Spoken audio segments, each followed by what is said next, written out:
Lepo pozdravljena, draga skupnost Evangelijske krščanske cerkve v Ljubljani. In prav tako lepo pozdravljeni prav vsi prijatelji, kateri nas spremljate preko spleta. V čast si štejem, da vas lahko pozdravim prav na to prvo nedeljo v tem novem letu in vam zaželim vse dobro. Od kod pride dobro? Ko prebiramo različne članke, beremo, da je pred nami turbulentno leto.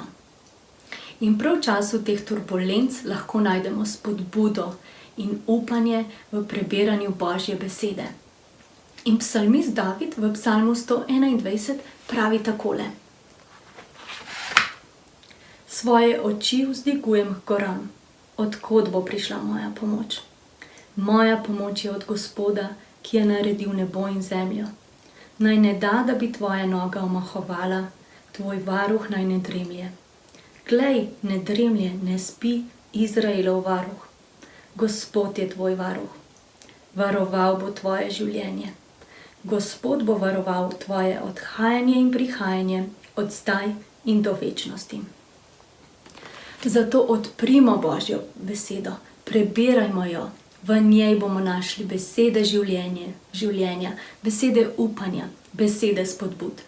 In tako kot smo slišali prejšnjo nedeljo od pastorja Zvonkota, vzemimo si vsaj 15 minut časa na dan za prebiranje. Sedaj pa bi želela napovedati starešino Josha Petija, kateri bo danes podelil besede z nami. Predtem pa prisluhnimo še slavljenju in pričevanju Glorije Forjan.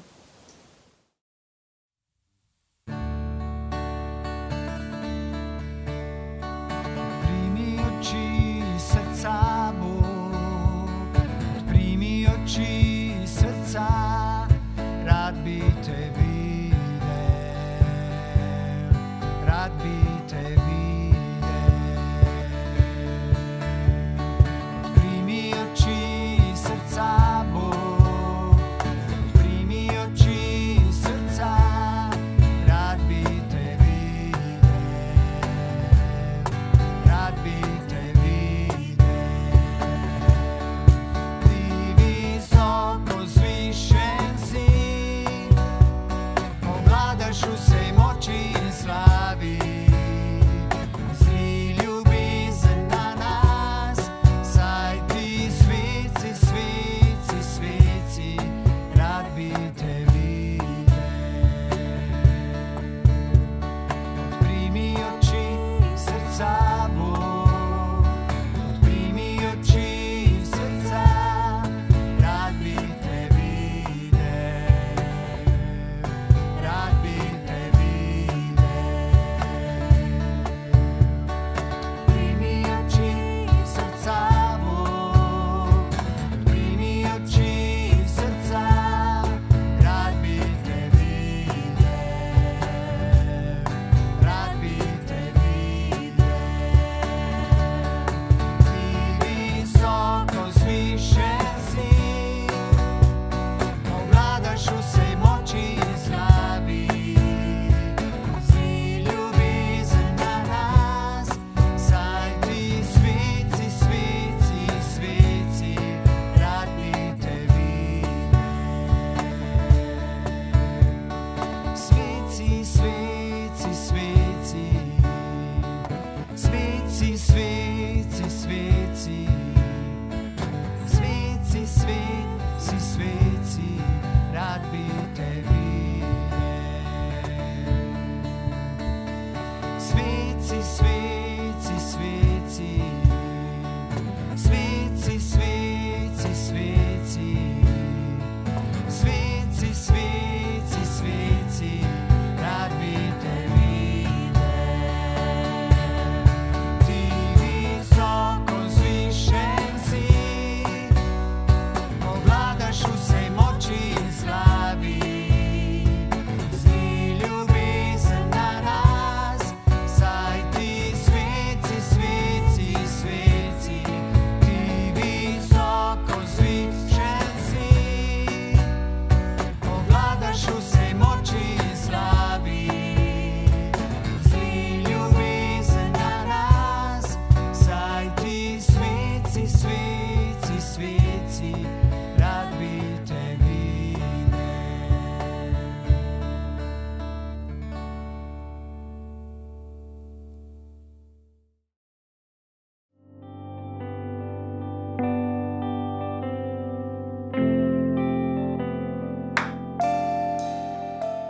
Psalm 139.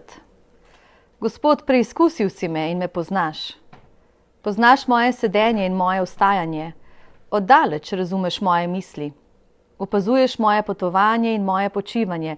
Z vsemi mojimi potmi si seznanjen. Res, Bog je čudovit. On me je stkal v materinem telesu. On mi je dal življenje. On me je ustvaril. In on me je poznal že od majhnega. In tudi jaz sem verjela, da ga poznam. Ker rojena sem bila v čudoviti družini, ki je brala Sveto pismo vsak dan, ki je molila, ki je hodila v cerkev. Vedela sem, da se je Jezus rodil v Betlehemu, da je prišel na svet, da bi odkupil nas greha. Vedela sem, da je umrl na križu in da za veliko noč praznujemo njegovo smrt in njegovo vstajenje od mrtvih.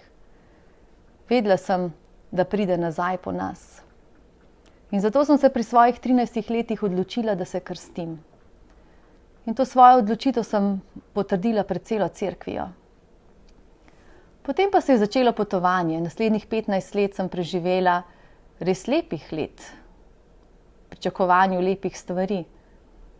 Poročila sem se, dobila otroke, z možem sva šla na šolanje v tujino, se preselila v lep kraj, si zgradila hišo. Vse je bilo popolno. Potem pa je prišlo leto, ki je bilo težko. Leto polno razočaranj, obupa, neizpolnjenih želja. Leto ran. In ni bilo ozdravitve. Zdelo se je, kot da moja duša tone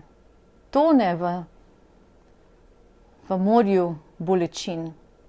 Neko jutro, ko sem se pogledala v ogledalo, sem videla, da moj obraz ni več isti. Da kot da bi bila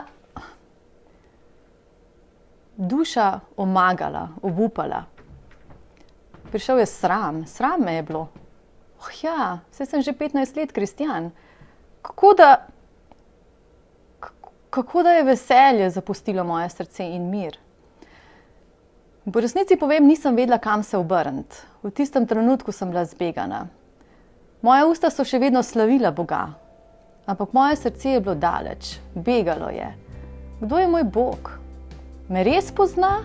Ga res jaz poznam?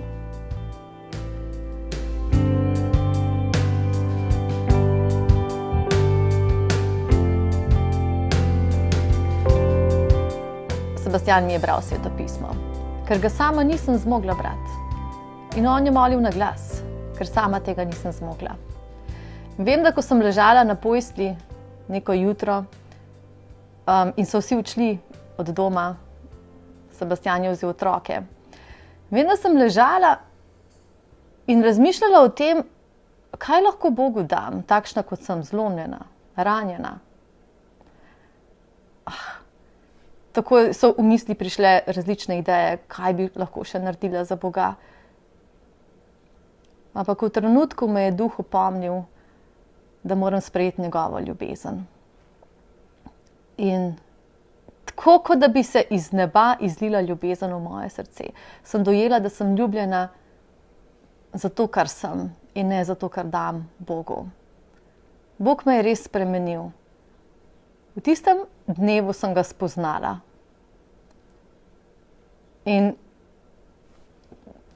nekaj, kar se je zgodilo nenavadnega, je bilo, da sem vstala in začela slaviti sredi dnevne sobe. Dvignila sem roke in pela.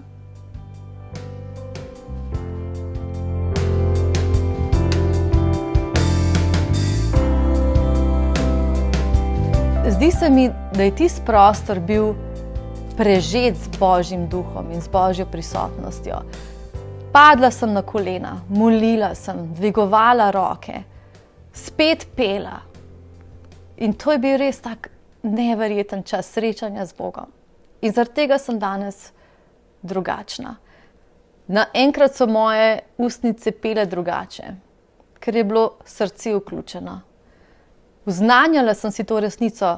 Ja, Jezus me ljubi. Ja, jaz sem Božji otrok. ne vem, sužen strahu nisem več. Svobodna sem. Čudovito ime, Jezus, kakšno čudovito ime imaš. Tisto leto imam res v težkem spominu in ne bi se več vrnila nazaj. Vem pa, da me je Bog srečal v tistem letu in da me je prerodil.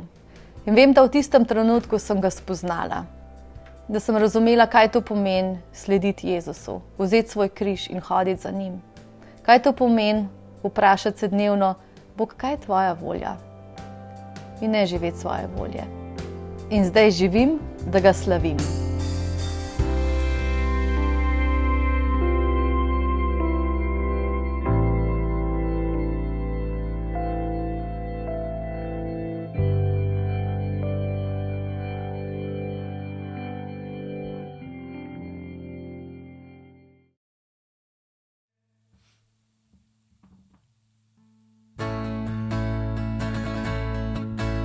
Jaz hodim v veri, korak za korakom, vse bliže sem Bogu, njemu verujem le.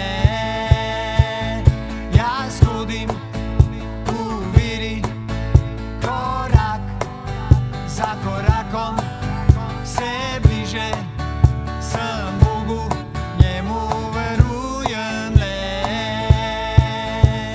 Vsak moj korak sledil bo njemu le in nič ne more tega preprečiti.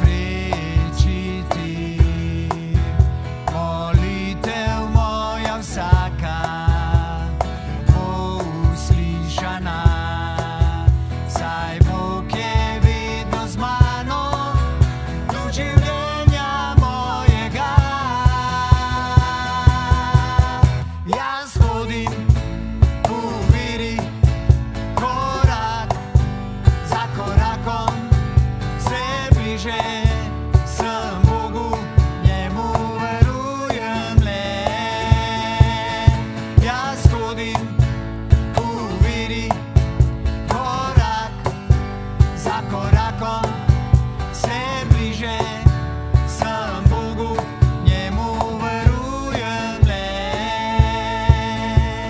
Vsak moj korak sledil bo njemu le in nič ne more tega preprečiti. Molitev moja vsaka bo uslišana, saj Bog je vedno z mano do življenja mojega. Jaz hodim v veri, korak za korakom, vse bliže sem Bogu, njemu verujem le.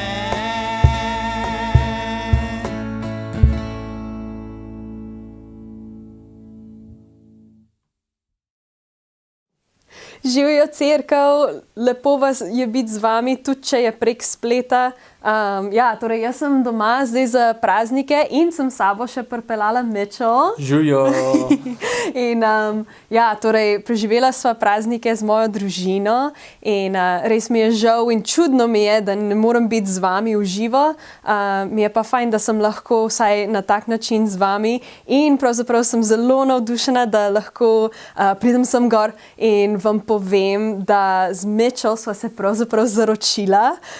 Tako da poročila se bova enkrat junija in sva zelo navdušena in sem res vesela, da vam lahko povem dobro novico. Torej, pogrešam vas, pošiljava oba ogromno ljubezni, rada vas imava. Evo, uspelo nam je. Prišli smo v leto 2021. Ko pogledamo nazaj, ali nisi vesel, da je 2020 mimo? Ko je ura obila 12, sem rekel ženi, vesel sem, da je lanskega leta konec. Čudno je, nekako pričakujem, da bo ob koncu lanskega leta minila tudi situacija, v kateri smo. Ampak nažalost se to ni zgodilo. Upamo, da se bodo stvari spremenile kmalu, ampak ne vemo, kaj nas čaka v prihodnosti. Še vedno živimo v zelo negotovih časih. Ne samo zaradi COVID-a. V Svetem pismu najdemo veliko o tem, kako živeti v negotovih časih. Primer tega je v Jeremiji. Prerok piše Judom, ki živijo v negotovosti in izgnanstvu v Babilonu. Situacija ni bilo prijetno, a Jeremija jim reče tole. To je v Jeremija 29 in pravi: Tako govori Gospod nad vojskami, Izraelov Bog, vsem izgnancem, ki sem jih dal odpeljati iz Jeruzalem v Babilon. Zidajte hiše in prebivajte v njih, zasejate vrtove in uživate njihov sad. Ženite se in rodite sinovi in hčere.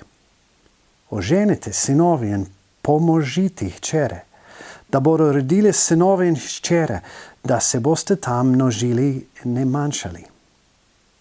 Skrbeti za blaginjo mesta, kamor sem vas izgnal. In moliti zanj Gospodu. Njegova blaginja je namreč vaša blaginja.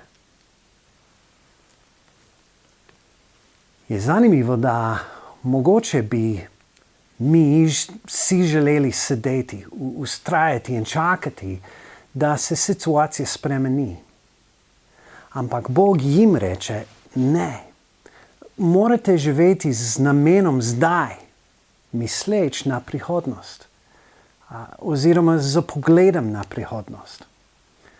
Ne da čakate na boljšo prihodnost, ampak živete zdaj z dolgoročnim pogledom. Grajenje hiš, vzgajanje otrok in sejanje vrtov so zelo prihodnje misleče aktivnosti. Kaj pa mi? Kam naj vlagamo svoj trud v letu 2021? Z kakšnimi dejavnostmi se naj ukvarjamo leta 2021? Zame vrhunec leta 2020 je bilo potovanje v Ameriko z sinom Luke. V Oregonu imamo parcele, ki je v last naše družine že 150 let. Vem, za Slovence to mogoče ni zelo dolgo. Ampak za Američane to je zelo dolgo časa, ker naša država samo 240 let stara. Mladi smo. Čeprav ne živimo na tem ozemlju, smo se želeli povezovati z dediščino družine. Odločili smo se, da bomo nekaj posadili na majhnem delu parcela. 2 hektara smo zasadili z vinogradom. Pravzaprav posadili smo 4080 trt. Čudovito je bilo, da smo lahko 3 generacije skupaj posadili vinograd. Najmlajši družinski član je imel 14 let, najstarejši pa 94. Trajalo je 2-krat dlje in zahtevalo 2-krat več rok, kot smo pričakovali. Sejanje grozdja ni preprosto, tudi poceni ni. Veliko drugih pridelkov bi lahko posadili. Zakaj smo se odločili za trto? Zakaj si nismo izbrali nekaj lepega, kot so maretice, ali nekaj preprostega, na primer koruzo? No, predvsem smo posadili trto zaradi žetve, ki smo jo želeli imeti pozneje. V Svetem pismu je jasno, da to, kar v življenju sejemo zdaj, bo določilo, kaj bomo nabrali pozneje. Poglejmo si odlomek o tem iz pisma Galačanom, 6. poglavje. Tam piše: ne slepete se, Bog se ne pusti zasmehovati. Kar bo človek sejal, bo tudi žel. To se pravi, kdor seje v svoje meso. Drug prevod pravi, če sejemo tako, da zadovoljujemo svoje grešne poželjenje. Kdor seje v svoje meso, bo od mesa žel pogubo. Kdor pa seje v duhu, oziroma da zadovoljujemo Svetega Duha, bo od duha žel večno življenje. Ne naveličamo se, ko delamo dobro, kajti če se ne utrudimo, bomo v svojem času želi. Dokler torej še utegnemo, delamo dobro vsem. Še posebej pa domačim po veri. Ko pogledamo naprej v leto 2021, se mora vsak spraševati, kaj bom letos posadil. Ker to, kar letos posadim, bo določilo, kaj bom kasneje nabral. Kar bo človek sejal, bo tudi žel. Ko smo se z družino odločili, kaj bomo posadili na ozemlju, smo se usmerili z nekaj vprašanj. Mislim, da ta isti vprašanje nam bodo v pomoč, ko se odločamo, kam bomo letos vlagali svoj trud in čas. Prvo vprašanje je bilo, ali bo to, kar sejemo, prinašalo žetev, ki je nekaj vrednega. Na primer, marjetice so lepe, so tudi prijetni, ampak ali so dragoceni? Imamo samo eno parcelo, zato želimo, da proizvede nekaj vrednega. Mi pa imamo samo eno življenje, zato želimo, da to življenje proizvede nekaj vrednega. Lahko zapravljamo čas z mnogimi prijetnimi aktivnostmi, medije, razvedrilo, hobi, užitki in tako dalje. Sami po sebi te aktivnosti niso nič lobnega. Moramo se pa vprašati, kaj bo to proizvedlo? Bo to nekaj vrednega? Efezijanom 5:15 pravi, skrbno torej paziti, kako živeti. Ne kot nemodri, ampak kot modri. Skrbno izrabljate čas, kajti dnevi so hudi. Zato ne bodite nerazumni, ampak spoznajte, kaj je Gospodovo volje. Prvo vprašanje, ali bo to, kar sejemo, prinašalo žetev, ki je nekaj vrednega. Drugo vprašanje je to, bo to, kar sejemo, vztrajalo, bo proizvedlo nekaj trajnega. Koruza ima nekaj vrednost. Je okusno in jo lahko prodaš za nek dobiček ali nek profit. Lažje se je jo posaditi in je ceneje kmetovati. Veliko več tvegamo z vinogradom in ne bomo videli dobička za 10 ali celo 15 let. Zakaj ne bi posadili koruzo namesto trte? Želeli smo namreč posaditi nekaj trajnega, ki ne bo izginilo naslednje leto. nekaj, ki bo ostala. Tudi ko nas ne bo več. Nekaj, kar bi bilo lahko tudi naši otroci in vnuki uživali. Kaj bomo posadili leta 2021? Kam bomo vlagali naše življenje? Ali jo bomo vlagali v stvari, ki bodo prinašale takojšnjo zadovoljstvo ali v nekaj trajnega? Pogosto nas skrbi za stvari, ki ne vztrajajo. Moje zdravje ni trajno. Moja lepota ni trajna. Moj Instagram profil ni trajen. Kariera ni trajna. Moj karakter pa je trajen. Torej, ko pogledamo v 2021, se lahko sprašujem, kaj hočem doseči? Ampak še boljše vprašanje je, kaj hočem postati? Ta proces je kakor trta. Ne vidiš takojšnjega rezultata, ampak bo nekaj trajnega. Kakšno zapuščanje boste pustili za seboj? Ko pomisliš na to, kako boš vlagala svoj čas leta 2021, naj ti ponudim par nasvetov. Svetopismo pravi, da le nekaj stvari trajajo večno. To so Bog, Božja beseda in ljudi.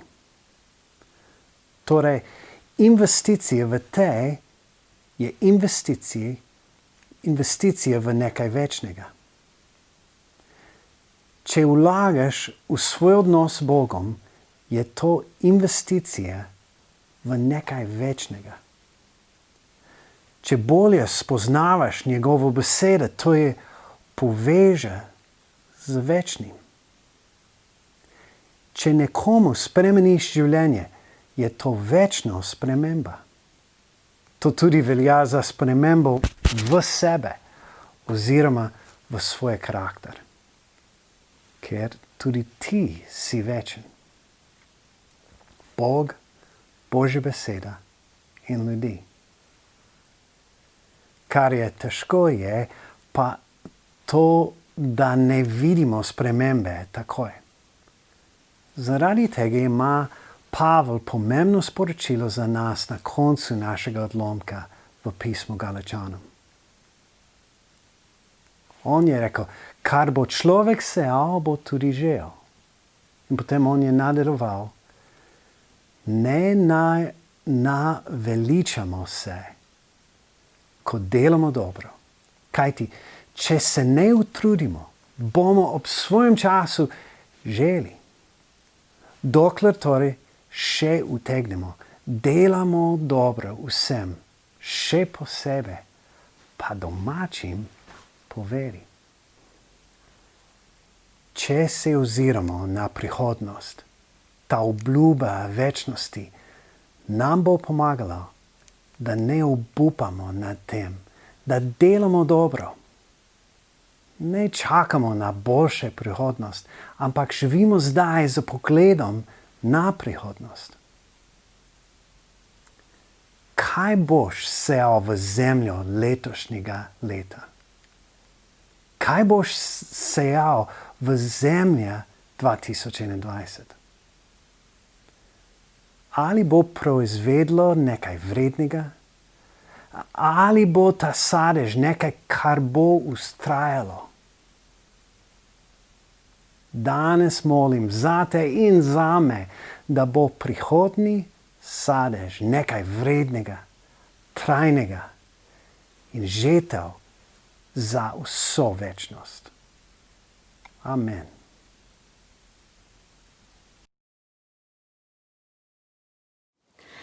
Draga cerkev, da bi se vse te slišane besede globoko vtisnile v naša srca, premišljujmo o njih. naj se zarežejo globoko v naš globoko v naše srce. Po končanem programu bo sledila glasba, katera je čudovita priložnost za premišljevanje o vsem, kar smo ravno slišali. Veselimo se ponovno snidenja naslednjo nedeljo tukaj preko spleta. Ob enem pa bi se vam tudi želeli zahvaliti za vse darove, katere ste nakazali preko cerkvenega transakcijskega računa, ki je prav tako izpisan tudi na ekranu za vse tiste, ki bi morda še želeli darovati. Kot pravi v pismu Galačanom 6. poglavje 9. vrstica: Ne naveličajmo se, ko delamo dobro, kajti če se ne utrudimo, bomo ob svojem času želi. Hvala vam in vas pozdravljam s to mislijo, želim vam lep in blagoslovljen teden.